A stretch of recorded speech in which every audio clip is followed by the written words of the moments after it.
नमस्ते। मेरे YouTube channel पे आप सभी लोगों का हार्दिक स्वागत है। इस रिवीजन श्रृंखला में हम विभिन्न प्रकार की किताबों के द्वारा आपके एग्जाम में आने वाले महत्वपूर्ण जीके के प्रश्नों का रिवीजन कराएंगे। वीडियो अच्छा लगे तो प्लीज़ चैनल को सब्सक्राइब करें और प्रतिदिन इसी प्रकार के नए नए वीडियोज प्राप्त करने के लिए भी चैनल को सब्सक्राइब करें। चलिए शुरू करते हैं। पहला प्रश्न है, निम्नलिखित में से किस अधिनियम में कलकत्ता में सर्वोच्च न्यायालय की स्थापना का प्रावधान किया गया था? आंसर है ऑप्शन ए, रेगुलेटिंग एक्ट 1773। आगे का प्रश्न है,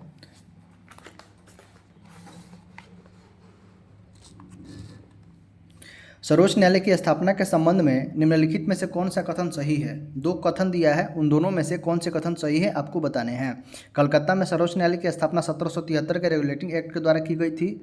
और दूसरा कथन है, लेमेस्टर इस न्यायालय के प्रथम मुख्य न्यायाधीश थे। तो इसका आंसर होगा केवल एक, कलकत्ता में सर्वोच्च न्यायालय की स्थापना 1773 के रेगुलेटिंग एक्ट के द्वारा की गई थी, यही कथन सही है, केवल एक कथन। तीसरा प्रश्न है, निम्नलिखित सूची 1 को सूची 1 से सुमेलित कीजिए तथा सूचियों के नीचे दिए गए कूट से सही उत्तर का चयन कीजिए। कूट में 1 में दिया है, चलिए इसको छोड़ देते हैं। पांचवा प्रश्न है, किस अधिनियम के द्वारा ब्रिटिश संसद ने चाय और चीन के साथ व्यापार को छोड़कर ईस्ट इंडिया कंपनी के भारत के साथ व्यापारिक एकाधिकार को समाप्त कर दिया था? फिर से प्रश्न सुनिएगा, किस अधिनियम के द्वारा ब्रिटिश संसद ने चाय और चीन के साथ व्यापार को छोड़कर ईस्ट इंडिया कंपनी के भारत के साथ व्यापारिक एकाधिकार को समाप्त कर दिया था? आंसर है ए, 1813 का चार्टर अधिनियम। 1813 के चार्टर अधिनियम के द्वारा चाय और चीन के साथ व्यापार को छोड़कर ईस्ट इंडिया कंपनी के भारत के साथ व्यापारिक एकाधिकार को समाप्त कर दिया गया था। आगे का प्रश्न है, चार्टर एक्ट 1813 के संबंध में निम्नलिखित कथनों पर विचार कीजिए। पहला कथन दिया है, इसने भारत में ईस्ट इंडिया कंपनी के व्यापार एकाधिपत्य को चाय का व्यापार तथा चीन के साथ व्यापार को छोड़कर समाप्त कर दिया था, पहला कथन था। दूसरा कथन था, इसने कंपनी द्वारा अधिकार में लिए गए भारतीय राज्य क्षेत्रों पर ब्रिटिश राज्य की संप्रभुता को सुदृढ़ कर दिया। तीसरा कथन है, भारत का राजस्व अब ब्रिटिश संसद के नियंत्रण में आ गया था। इन तीनों में से कौन से कथन सही हैं? तो इसमें केवल एक और दो कथन सही है। आंसर दिया है ऑप्शन ए, यानी कि कथन 1 और कथन 2 सही हैं। इसने भारत में ईस्ट इंडिया कंपनी के व्यापार एकाधिपत्य को चाय का व्यापार तथा चीन के साथ व्यापार को छोड़कर समाप्त कर दिया। और दूसरा कथन है, इसने कंपनी द्वारा अधिकार में लिए गए भारतीय राज्य क्षेत्रों पर ब्रिटिश राज्य क्राउन की संप्रभुता को सुदृढ़ कर दिया था। आगे का प्रश्न है, किस अधिनियम ने भारतवासियों को अपने देश के प्रशासन में कुछ हिस्सा लेना संभव बनाया? ऑप्शन ए इसका सही है, चार्टर एक्ट 1833। किस अधिनियम ने भारतवासियों को अपने देश के प्रशासन में कुछ हिस्सा लेना संभव बनाया? Charter act 1833। आगे का टॉपिक है, ब्रिटिश ताज के शासनाधीन पारित अधिनियम। इस टॉपिक से संबंधित प्रश्नों को हम देखेंगे। इसमें टोटल कितने प्रश्न हैं मैं देख लेता हूँ। इसमें टोटल 18 प्रश्न है। आइए रिवीजन कर लेते हैं। आपको दिख रहा होगा, यदि नहीं दिखेगा तो मैं क्लियर करने का प्रयास करूंगा। निम्नलिखित में से किस अधिनियम के अंतर्गत भारतीय विधान परिषद को बजट पर बहस करने की शक्ति प्राप्त की गई? ऑप्शन बी, आंसर है भारतीय परिषद अधिनियम 1892। फिर से सुनिएगा, निम्नलिखित में से किस अधिनियम के अंतर्गत भारतीय विधान परिषद को बजट पर बहस करने की शक्ति प्राप्त हुई? ऑप्शन बी, आंसर है भारतीय परिषद अधिनियम 1892। ये सारे प्रश्न हूबहू ऐसे ही परीक्षा में पूछ लिए जाते हैं, तो ऑप्शन पर ज़्यादा ध्यान दीजिएगा, भारतीय परिषद अधिनियम 1892। आगे का प्रश्न है, ब्रिटिश भारत में सांप्रदायिक प्रतिनिधित्व की व्यवस्था निम्नलिखित में से किस अधिनियम द्वारा की गई थी? फिर से प्रश्न सुनिए, ब्रिटिश भारत में सांप्रदायिक प्रतिनिधित्व की व्यवस्था निम्नलिखित में से किस अधिनियम द्वारा की गई थी? आंसर है आंसर बी, मार्ले मिंटो सुधार 1909। मार्ले मिंटो सुधार 1909 इसका आंसर है। आगे का प्रश्न है, निम्नलिखित में से किस अधिनियम द्वारा भारत में संघीय न्यायालय की स्थापना की गई थी? निम्नलिखित में से किस अधिनियम द्वारा भारत में संघीय न्यायालय की स्थापना की गई थी? आंसर है डी, उपयुक्त में से कोई नहीं, यानी कि भारत परिषद अधिनियम 1861 भी नहीं है, भारत सरकार अधिनियम 1909 भी नहीं है, भारत सरकार अधिनियम 1919 भी नहीं है। आंसर इसमें से डी है, नॉन ऑफ दीज। इसका आंसर दिया है 1935 का अधिनियम। 1935 का अधिनियम के द्वारा भारत में संघीय न्यायालय की स्थापना की गई थी। चौथा प्रश्न है, भारत का संघीय न्यायालय निम्नलिखित में से किस वर्ष स्थापित किया गया था? तो इसका आंसर दिया है बी, भारत का संघीय न्यायालय निम्नलिखित में से किस वर्ष स्थापित हुआ था? 1937। इसमें 1937 दिया है। ऊपर क्या प्रश्न में इसका विश्लेषण दिया है। भारत में संघीय न्यायालय की स्थापना 1 अक्टूबर 1937 को भारत सरकार अधिनियम 1935 के अंतर्गत की गई थी। यानी कि एक्ट जो था 1935 का था, लेकिन उसकी स्थापना कब हुई थी? 1937 में। 35 के एक्ट से 1937 में स्थापना की गई थी।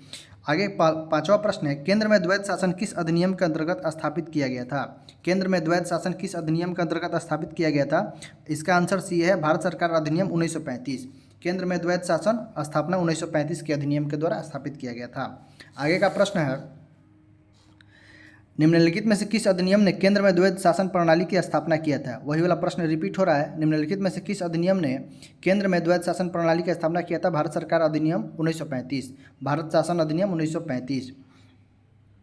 सातवां प्रश्न है, 1919 के भारत शासन अधिनियम की निम्नलिखित में से कौन सी प्रमुख विशेषता है? मतलब 1919 का जो एक्ट था उसकी कौन कौन सी विशेषताएं निम्नलिखित जो कथन दिए गए हैं उनमें से मैच कर रहे हैं।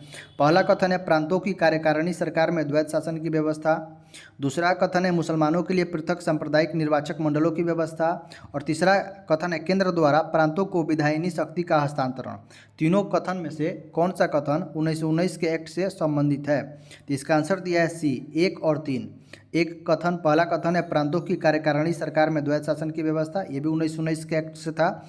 और तीसरा, केंद्र द्वारा प्रांतों की विधायिनी शक्ति का हस्तांतरण, ये भी 1919 के एक्ट से संबंधित था। यानी कि इसका आंसर हो गया सी, 1 और 3 कथन। आगे का प्रश्न है, भारतीय विधान पालिका प्रथम बार द्विसदनीय बनाई गई थी कब? किस एक्ट के द्वारा? इसका आंसर दिया है, आंसर सी, 1919 के भारत सरकार अधिनियम द्वारा। भारतीय विधान पालिका प्रथम बार द्विसदनीय बनाई गई थी कब? किस एक्ट के द्वारा? 1919 के भारत सरकार अधिनियम के द्वारा। आगे का प्रश्न है, केंद्र में कौन सा एक्ट द्विसदनीय विधायिका लाएगा? 1919 का एक्ट। यही वाला प्रश्न रिपीट हो रहा है, केंद्र में कौन सा एक्ट द्विसदनीय विधायिका लाया? 1919 का एक्ट। 10वां प्रश्न है, राष्ट्रपति का अध्यादेश निर्गत करने की शक्ति प्रेरित है? इसका आंसर दिया है ऑप्शन बी, भारत सरकार अधिनियम 1935। राष्ट्रपति की अध्यादेश निर्गत करने की शक्ति कहाँ से प्रेरित होती है? भारत सरकार अधिनियम 1935। आगे का प्रश्न है, केंद्रीय विधानसभा का निम्नलिखित में से कौन सा निर्वाचन भारत शासन अधिनियम 1919 के तहत किया गया है? केंद्रीय विधानसभा का निम्नलिखित में से कौन सा निर्वाचन भारत शासन अधिनियम 1919 के तहत किया गया है? इसका आंसर दिया है, आंसर सी, कूट दिया है। कूट के अनुसार इसमें आंसर दिया है।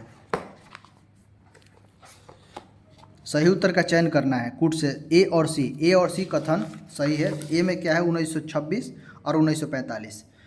केंद्रीय, दिखा देता हूँ आपको, केंद्रीय विधानसभा में निम्नलिखित में से कौन सा निर्वाचन भारत शासन अधिनियम 1919 के तहत हुआ था? तो 1926 और 1945। प्रश्न ठीक से देख ले, आंसर इसमें ए और सी होगा। आगे प्रश्न में चलते हैं।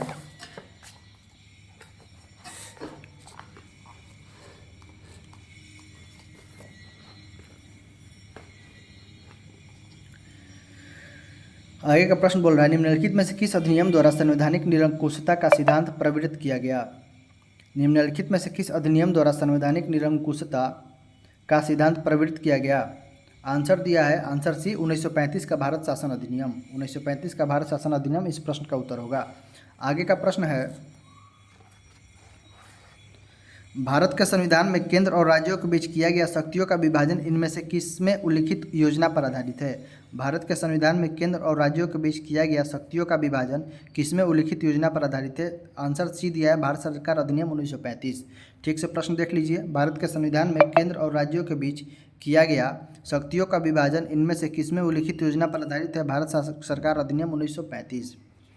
14वां प्रश्न है, निम्न में से एक भारत सरकार अधिनियम 1935 की एक विशेषताओं में से एक नहीं थी। मतलब 1935 के विशेषता में से कौन एक नहीं था, ये आपको खोजना है। तो आंसर दिया है बी, अवशिष्ट विषय प्रांतीय विधायिकाओं को आवंटित किए गए।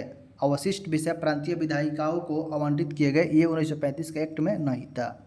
आगे का प्रश्न है, एक संघीय व्यवस्था और केंद्र में द्वैध शासन भारत में लाया गया किस एक्ट के द्वारा? एक संघीय व्यवस्था और केंद्र में द्वैध शासन भारत में किस एक्ट के द्वारा लाया गया? तो 1935 का अधिनियम। आंसर सी दिया है, 1935 का अधिनियम। 16वां है, अखिल भारतीय महासंघ स्थापित करने का प्रावधान शामिल किया गया था किस एक्ट के द्वारा? ऑप्शन ए दिया है, भारत सरकार अधिनियम 1935। अखिल भारतीय महासंघ स्थापित करने का प्रावधान किस एक्ट के द्वारा? 1935 के एक्ट के द्वारा। 17वां प्रश्न है, निम्नलिखित में से किस एक अधिनियम ने भारत में संघीय शासन व्यवस्था प्रदान की थी? निम्नलिखित में से किस एक अधिनियम ने भारत में संघीय व्यवस्था स्थापित की थी? तो 1935 का एक्ट, भारत सरकार अधिनियम 1935। आगे का प्रश्न है 18 नंबर, 1935 का अधिनियम द्वारा स्थापित संघ में अवशेष शक्तियाँ किसे दी गई थी? तो संघ में अवशिष्ट शक्तियाँ गवर्नर जनरल को दी गई थी। ऑप्शन सी दे रहा है आंसर, 1935 का अधिनियम द्वारा स्थापित संघ में अवशेष शक्तियाँ किसको दी गई थी? गवर्नर जनरल को। आगे प्रश्न में चलते हैं, आपको दिख रहा होगा, निम्नलिखित में से कौन सा एक भारत शासन अधिनियम 1935 में स्वीकार किया हुआ महत्वपूर्ण और अस्थायी अवयव नहीं है? तो देश के लिए लिखित संविधान 1935 के एक्ट में स्वीकार नहीं किया गया था देश के लिए लिखित संविधान, यह इसका सही उत्तर है। 1935 का गवर्नमेंट ऑफ इंडिया एक्ट क्यों महत्वपूर्ण है? 1935 का गवर्नमेंट ऑफ इंडिया एक्ट क्यों महत्वपूर्ण है? इसका उत्तर दिया है ऑप्शन ए, यह भारतीय संविधान का प्रमुख स्रोत है।